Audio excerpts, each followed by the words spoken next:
नमस्तेस्तु भगवन् विश्वेश्वराय महादेवाय त्र्यम्बकाय त्रिपुरान्तकाय त्रिकाग्निकालाय कालाग्निरुद्राय नीलकण्ठाय मृत्युञ्जयाय सर्वेश्वराय सदाशिवाय श्रीमान् महादेवाय नमः।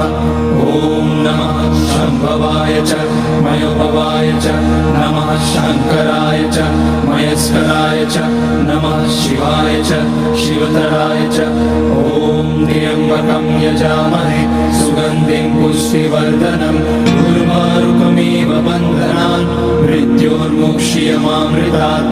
नागेन्द्रहाराय त्रिलोचनाय